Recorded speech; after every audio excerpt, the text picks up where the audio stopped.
لیکن حکم آیا کہ اس کا تصور بھی نہ آئے. ان کے دلوں میں وہ رچ بس گیا تھا بچڑا. جب دیکھو وہ بچڑے کا ہی تذکرہ کرتے تھے. اب اس طرح کے جو گمراہیاں آج تک لوگوں کے دلوں میں ہیں انہیں ختم کریں. پہلے کچھ لوگ کچھ عمل کرتے تھے جو ناجائز و حرام تھا گھروں میں. ہم نے تنبیہ کی، تلقین کی کہ یہ ناجائز ہے، حرام ہے، نہ کریں. چھوڑ تو دیا انہوں نے، لیکن جب جب وہ اوکیشن آتے ہیں تب پھر سے ان کی یاد آتی ہے. السلام علیکم ورحمۃ اللہ تعالی وبرکاتہ. امید ہے آپ سب خیریت سے ہوں گے. آج کی ویڈیو میں ہم ایک نہایت اہم مسئلے پر بات کرنے جا رہے ہیں، جو ہے تعزیہ رکھنا. کیا یہ شرک ہے یا حرام؟ حال ہی میں مفتی سلمان اظہری صاحب کا ایک بیان سامنے آیا ہے جس میں انہوں نے اس موضوع پر روشنی ڈالی ہے. ہم اس ویڈیو میں ان کے بیان کو غور سے سنیں گے اور اس پر عمل کرنے کی کوشش کریں گے، لہٰذا اس ویڈیو کو آخر تک ضرور دیکھیں. اب اس کی مثال آپ کو میں بتاؤں. شروع کی بات ہے کہ محرم کے زمانے میں پنجے اٹھا کر کے ناچنے کی عادت اکثر لوگوں کو تھی. بہت سارے لوگ، ایک طرح سے اس میں عبادت کا تصور نہیں تھا لوگوں کو، بس یہ کہ انٹرٹینمنٹ کرنا ہے. کیونکہ عبادت اس طرح سے روڈ اور گلیوں میں ناچ کر کے تو ہوتی نہیں. نہ وہ امام حسین کو راضی کرنے کا مسئلہ ہے، نہ رب تبارک و تعالیٰ کی بارگاہ میں کچھ پیش کرنے کا مسئلہ ہے. اگر اتنا ہی عبادت کا شوق ہوتا تو مسجدوں میں پنجے لے کر بیٹھ جاتے ہیں، قرآن پاک پڑھتے. سب کو معلوم ہے کہ سب سے افضل جگہ یہ ہے. وہ انٹرٹینمنٹ کرتے تھے. اب ہوا یہ کہ ہم نے کہا کہ یہ بے حرمتی ہو رہی ہے، مولا حسین کے نام پر بے حرمتی ہو رہی ہے. اصل بات، پنجہ تو آج تک امام حسین کا ملا نہیں، پنجہ ملا نہیں. حضرت عباس علمبردار کے پنجے کٹے تھے، یہ سنا ہے، روایات بھی، لیکن اس کی شبیہ، اس سے ملتی جلتی تصویر کچھ ملی نہیں. اب رہی بات تعزیہ کا مسئلہ. تعزیہ جو ہے اس کا مسئلہ مختلف بھی ہے. اتنا میں بتاؤں گا، کنفیوز نہیں ہونا. تعزیہ کو شرائط کے ساتھ اگر بٹھایا جائے تو جائز ہے، لیکن وہ شرائط پورے کرتے نہیں لوگ. اور ہم نے اگر اتنا ہی شوشہ کھول دیا تو بڑے بڑے دروازے لوگ کھول دیں گے.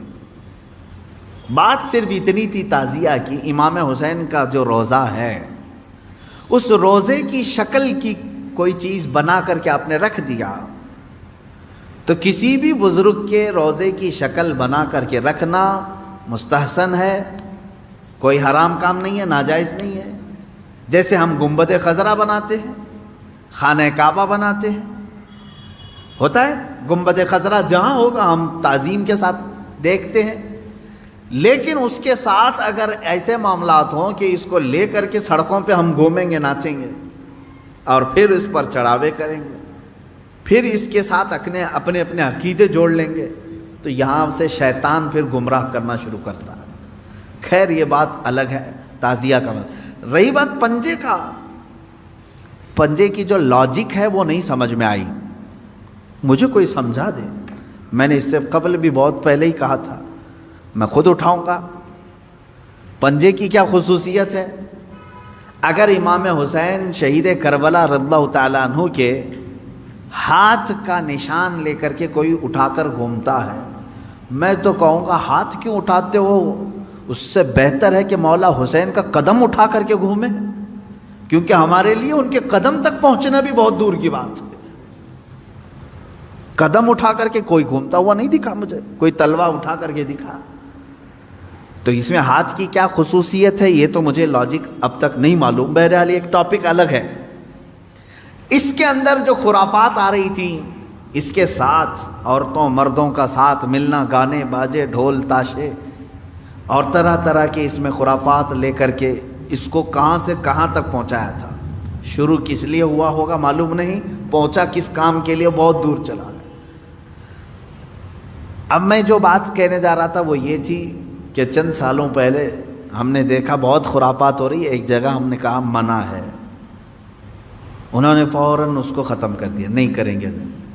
ہاں میں نے کہا کہ ٹھیک ہے مولا حسین کے روزے کی شکل بناؤ، ہر گھر میں بنا کر کے رکھو، یاد کے لیے اچھا اپنے بچوں کو دکھاؤ کہ یہ مولا حسین کا روزہ ہے۔ ہم جیسے گنبد خضرا رکھتے ہیں اپنے گھروں میں، خانہ کعبہ رکھتے ہیں، امام حسین کا روزہ رکھنے میں کون سی دقت کی بات ہے؟ میں اتنا زیادہ مخالف نہیں ہوں اس چیزوں کا۔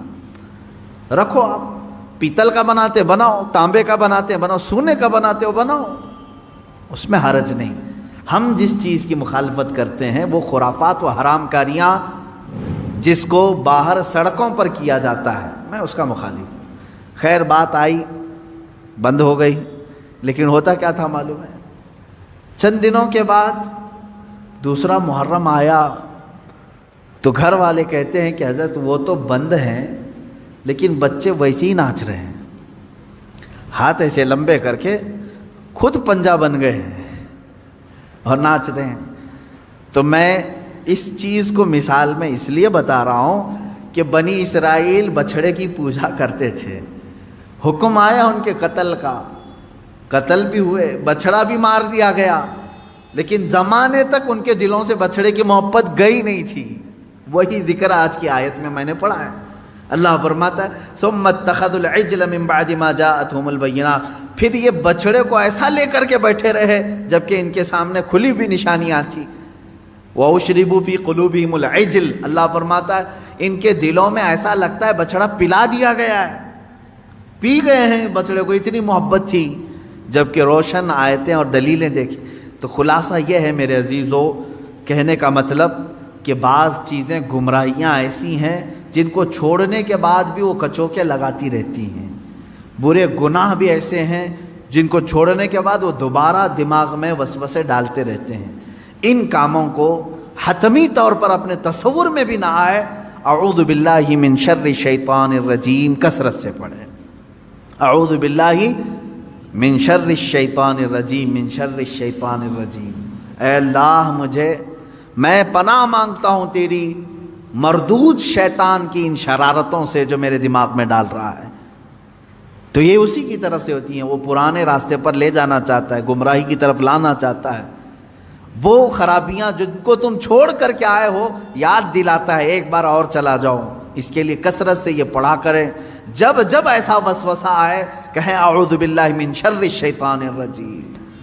آج ہی صبح گناہ سے توبہ کیا، سوچا کہ نہیں کروں گا یہ گناہ، لیکن رات ہوتے ہی پھر خیال آیا ایک بار اور کر لوں، میں بتا رہا ہوں فوراً اس وقت یہ پڑھو اعوذ باللہ من شر الشیطان الرجیم۔ اے اللہ میں تو چھوڑ چکا تھا شیطان مردود، پھر مجھے لا رہا ہے وسوسے، میں تیری پناہ مانگتا ہوں مردود شیطان کی شرارتوں سے۔ یہ باتیں یہاں تک ختم ہو گئیں، اور آگے کی جو آیت میں نے تلاوت کی تھی آج کی، اس میں اللہ تعالیٰ نے یہ فرمایا ہے کہ بنی اسرائیل کو ایک حکم یہ بھی تھا کہ یہ جب بیت المقدس میں جائیں تو سجدے کی حالت میں جائیں، لیکن ان میں سے بہت سارے نافرمان ایسے تھے کہ وہ اپنی سرین کو گھسیٹتے ہوئے ایسے جا رہے تھے۔ حکم ہوا تو سجدہ کر کے جائیں، لیکن وہ مذاق کے طور پر سرین اپنے گھسیٹتے ہوئے اس طرح سے بیت المقدس میں جانے لگے۔ ایک نافرمان یہ کیا انہوں نے، اور پھر اللہ نے فرمایا تھا ہفتے کے دن شکار نہ کرنا، سنیچر کے دن شکار کرنا ان کے لیے حرام تھا۔ تو یہ بنی اسرائیل کیا کرتے تھے، جمعہ کے دن جال لگا کے آتے تھے مچھلیوں کا، اور اتوار کو جا کر کے لے کے آتے تھے۔ کہتے ہم سنیچر کو شکار نہیں کیے، جمعہ کو جال لگائے تھے، اتوار کو لے کے آئے، پھر مچھلیاں کون سے دن پھنسی تھی ہیں۔ تو اس طرح ہیلے بہانے کس کے لیے کرتے ہیں؟ اللہ کے لیے۔ وہ اللہ کو دھوکہ دینے کی سوچتے ہیں، جیسے کچھ لوگ زکوٰۃ چھپانے کے لیے کرتے ہیں، سال ہونے سے پہلے کسی کو مالک بنا دیا، بھائی سال نہیں ہوا میرے پاس، وہ 6 مہینے رکھا اس نے واپس لوٹا دیا۔ تو یہ بنی اسرائیل کی وہی حرکتیں ہیں میرے عزیزو، اللہ کا عذاب آئے گا ان چیزوں پر۔ تم ایک دوسرے کو چھپا سکتے ہو بہت ساری باتیں، لیکن اللہ رب العزت سے کوئی چیز نہیں چھپے گی، تمہارے دلوں کے حالات سے وہ باخبر ہے۔ اور اللہ نے فرمایا ہم نے ان سے گاڑا عہد لیا تھا کہ یہ چیزیں نہیں کرو گے، پھر بھی انہوں نے کیا۔ فَبِمَا نَقْضِهِمْ مِيثَاقَهُمْ، اللہ فرماتا ہے تو ان کی کیسی بدعہدیوں کے سبب ہم نے ان پر لعنت کی ہے۔ یعنی وعدہ خلافی کرتے تھے یہ بنی اسرائیل یہودی، توبہ کرتے تھے اللہ آئندہ سے ایسا کبھی نہیں کریں گے، بچڑے کی پوجا میں لگ گیا، کر رہا ہو امام ہو۔ من شذ شذ فی النار، حضور فرماتے ہیں جو جماعت سے ہٹا اسے تنہا جہنم میں ڈالا جائے گا۔ جماعت کا مطلب کیا ہے؟ یہی تمام یونٹی اسلام اور مسلمانوں کی۔ عزیزان گرامی، 40 دن موسیٰ علیہ السلام نہیں تھے اپنی قوم کے ساتھ تو کیا ہوا؟ سب بچڑے کی پوجا میں لگ گئے۔ اب یہاں اندازہ کریں آپ، برسوں برس جن کے درمیان کوئی شیخ نہ ہو، کوئی عالم بعمل نہ ہو، کوئی ان کی صحیح تربیت کرنے والا نہ ہو، تو پھر کیا ہوگا؟ سب ہوس کے پجاری ہو جائیں گے۔ یہ اور بات ہے کہ اللہ نے بچا رکھا ہے، آج بچڑے کی پوجا تو نہیں کر رہے لیکن اپنی خواہشات کی پوجا تو کر رہے ہیں۔ آج تقریباً جو مرضی میں آئی اس چیز کو عمل کر لے جانا، یہ پوجا ہی تو ہے۔ ہر خواہش کو پوری کر لینا کہ ابھی ابھی ہم نے سوچا اور یہ ہونا ہی ہے۔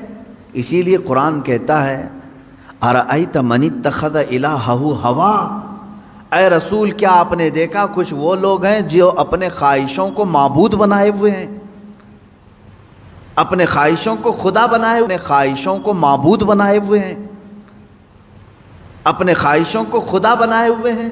کیسے؟ دیکھیں، خدا وہ ہے جس کی ہر بات مانی جائے گی، ہے نا؟ خدا کی ہر بات ماننا ضروری ہے۔ اگر ایک بھی بات کا انکار کیا خدا کی تو تم بندے نہیں ہو۔ خدا کی ہر بات مانی جاتی ہے جس طرح سے، اس طرح بعض بندے ایسے ہیں جو اپنی طبیعت کی ہر بات ماننے کو تیار ہیں۔ نہ مانو ہر بات اس کی، ہر بات اس کی نہ مانو، اور اس کو تم خدا کا درجہ دو گے تو ہوگا کیا؟ اللہ تبارک و تعالیٰ اپنے رسول سے فرماتا ہے، کیا اے حبیب ایسے لوگوں کی آپ سفارش کریں گے جو صرف اپنی خواہشات کی پوجا کر رہے ہوں؟ عزیزان گرامی وقار، جس طرح سے بنی اسرائیل بچڑے کی پوجا میں لگ گئے، مجھے ایسا لگتا ہے اس دور میں بہت سارے لوگ اپنی خواہشات کی پوجا میں لگ گئے۔ انہیں کسی چیز کی خواہش تھی جس کی وجہ اس کو پورا کرنے کے لیے وہ ہر کام کرنا کے لیے تیار ہے۔ ایک کرسی چاہیے، ایک کرسی چاہیے، یہ تمہاری خواہش ہے۔ اب یہ کرسی کی خواہش تم سے ہر کام کرا لیتی ہے، یہ عبادت نہیں ہے تو اور کیا ہے؟ تم اپنے خواہشات کی بات، ایک وقت کا تمہیں گوشت چاہیے تھا کھانے کے لیے، پیسے نہیں تھے لیکن خواہش کو پوری کرنا ہے، یہی خواہشات نے تمہیں چوری کرایا یا دھوکہ دلوایا، دھوکہ دینے پر آمادہ کیا۔ یہ تمام چیزیں کر کے تم اس برتن تک پہنچتے ہو جو تمہاری خواہش ہے۔ ہر خواہش کو پوری کرنا ضروری نہیں۔ اب ایک بات اس واقعے سے ایک جو سب سے بڑا سبق ملا وہ یہ ہے کہ قوم کے درمیان ان کا رہبر، اس کا ہونا ضروری ہے، اور قوم بغیر رہبر اور رہنما کے، بغیر عالم دین کے نہ رہے۔ وہ انبیاء تھے اور علماء نائب انبیاء ہیں۔ ہر جماعت میں، ہر قوم میں، ہر محلے میں ایک عالم کا ہونا ضروری ہے جو ان کی اصلاح کرے، ان کی تربیت کرتا رہے۔ اور ان کو برسوں برس چھوڑے رہو گے تو دلوں میں زنگ لگ جائے گا جو آج ہو رہا ہے۔ دوسری چیز اس واقعے سے یہ بھی پتہ چلتی، یہ ایک تو 40 دن کا گیپ جو اس قوم کو شرک میں لے آیا، دوسرا اس سے جو ملتا ہے کہ قوم ہمیشہ جو ہے چمتکار کو، جو دکھنے والی ہے اس کی طرف بڑھ جاتی ہے، ہمیشہ ہوتا ہے۔ کیونکہ ہارون علیہ السلام تھے جماعت میں تو آپ نے ایسا کچھ دکھایا نہیں، یعنی بولتا ہوا بچڑا، بولتا ہوا کتا دکھایا نہیں، جبکہ وہ بھی نبی ہیں۔ اور سامری نے دکھا دیا تو قوم نے کس کی طرف رخ کیا؟ سامری کی طرف۔ اس سے پتہ یہ چلتا ہے اکثر لوگ جو ہے اس چیز کی طرف اٹریکٹ ہوتے ہیں جو چمک رہی ہے چیز۔ ایسا نہ کرو میرے عزیزو، یہ گمراہی ہے، گمراہی ہے۔ آج کے زمانے میں ہو سکتا ہے تمہیں کوئی ایسا کر کے دکھائے، ایسا کر کے دکھائے، آؤ ہماری عبادت خانے میں ہم تم کو دکھاتے ہیں کہ کیسے ہمارا خدا بولتا ہے، تم نے وہاں دیکھ لیا، پھر یہاں میرے پاس آئے، کہا کہ حضرت وہاں تو خدا بول رہا ہے، مسجد میں تو کبھی آپ نے دکھایا نہیں خدا بول رہا ہے۔ یہ سیم وہی چیز ہے جو بنی اسرائیل کے ساتھ ہوئی۔ سامری بچڑے کو بلوا کر کے دکھایا تو سب شرک میں مبتلا ہو گئے، اور ہارون علیہ السلام نے کچھ نہیں دکھایا لیکن یہ کہا کہ اللہ ایک ہے، تو چند ایمان والے قائم رہے، باقی ادھر چلے گئے۔ اے میرے عزیزو، آج کے دور میں اگر کوئی اس طرح تمہارے عقیدے کو خریدے تو کس کی طرف جاؤ گے؟ کس کی طرف جاؤ گے؟ فار ایگزامپل، چند سال پہلے کی بات، شاید میں نے اس کو کہا ہے، دہرا رہا ہوں۔ ایک صاحب آئے، پیٹ کے درد کی شدت تھی، ان کو تکلیف تھی، کئی مرتبہ آئے تھے، پانی دم کر کے بھی لے گئے، تعویذ بھی لے کر کے گئے۔ چند دنوں کے بعد بگڑے ہوئے تیور تھے اس بندے کے، ملاقات ہوئی تھی تو پتہ چلا کہ پیٹ کا درد صحیح ہو گیا ہے۔ تو میں نے پوچھا کیا کیا حالات ہیں؟ کہا کہ بس میں سب چھوڑ دیا، ایک جگہ جا رہا ہوں، فلاں جگہ۔ کیا ہے؟ کہا وہ ایک پوجا کرنی رہتی ہے گوبر کو رکھ کر کے۔ کہا کر رہا ہوں۔ یہ کہاں سے آئی تمہارے اندر چیز؟ اس نے کہا فلاں بابا تھے، انہوں نے ایک لکوڈ دیا پینے کے لیے، پیٹ درد صحیح ہو گیا۔ کہا کیا لکوڈ دیا تھا؟ کہا آپ برا مانیں گے حضرت۔ میں نے کہا کیا چیز دیا پینے کے لیے؟ کہا گائے کا پیشاب۔ کہا پی لیا تم نے؟ کہا ہاں پیا، پیٹ کی درد کی شدت تھی۔ اس کے بعد پھر وہ کہتا ہے کہ میں پوجا کرتا ہوں۔ یہ ہے عزیزان گرامی وقار، شیطان ابلیس لعین ہو سکتا ہے تھوڑی دیر تمہاری بیماریوں کو سن کر کے دکھائے، ہو سکتا ہے تھوڑی دیر تمہاری بیماریوں کے اوپر پردہ ڈال کر کے دکھائے تاکہ تمہارا عقیدہ خراب ہو جائے، تم یہ سوچنے لگ جاؤ کہ نہیں یہاں سے شفا ملتی ہے۔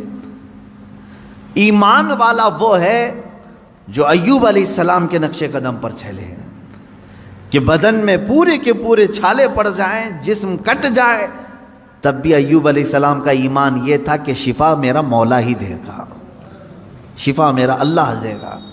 ہر چمکنے والی چیز، ہر سامنے دکھنے والی چیز کے اوپر ایمان لانا ضروری نہیں میرے عزیزوں۔